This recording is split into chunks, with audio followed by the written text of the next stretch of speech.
Porn సైట్లు అదేనండి అశ్లీల వెబ్సైట్లు మన ఆరోగ్యం ఎలా నాశనం అంటారేమో మానసిక ఆరోగ్యం ఆటోమేటిక్గా శారీరక ఆరోగ్యాన్ని ప్రొడక్టివిటీని అన్నిటినీ కిల్ చేసేస్తున్నాయి, అడ్డంగా చంపేస్తున్నాయి అనే విషయం తెలిసిందే. కానీ అతి పెద్ద బలహీనత ఈరోజు అయిపోయింది. ఇంటర్నెట్ వచ్చాక, సోషల్ మీడియా వచ్చాక ఏది కావాలంటే అది, ఎక్కడ కావాలంటే అక్కడ దొరుకుతుంది కదా.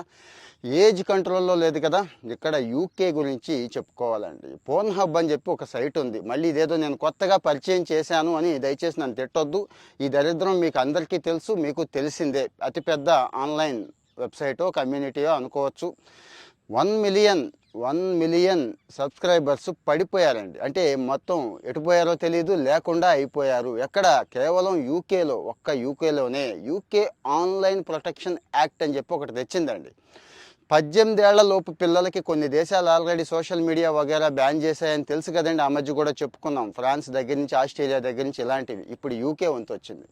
గత 2 వారాల్లో 1 మిలియన్ని మొత్తం కూడా కంట్రోల్ చేసేసారండి. అంటే రాకుండా చేసేసారు. ఏం లేదండి, ఆ వెబ్సైట్ కొట్టిన వెంటనే ముందు ఏజ్ అడుగుతుందండి. ఏజ్ అంటే ఏజ్కి సంబంధించిన డాక్యుమెంట్ అప్లోడ్ చేయమంటుంది. అంటే మన Aadhaar card, birth certificate, school certificates ఉంటాయి కదా, ఇలాంటివి. లేదు ఏ సర్టిఫికెట్ లేకపోతే కనీసం నీ ఫేషియల్ రికగ్నిషన్ అండి. అంటే ఆల్రెడీ ఏఐ వచ్చేసిందిగా, ఫేస్ని బట్టి కూడా ఏజ్ చెప్పేస్తారండి. సో ఫేస్ అయినా అప్లోడ్ చేయమని అడుగుతారు. అప్పుడు అప్లోడ్ చేయాల్సిందే చచ్చినట్టు. చేస్తే ఆటోమేటిక్గా 18 సంవత్సరాల లోపు ఉన్న వాళ్ళందరినీ కూడా ఇక్కడ ఫిల్టర్ చేసి పక్కన పడేస్తున్నాయండి.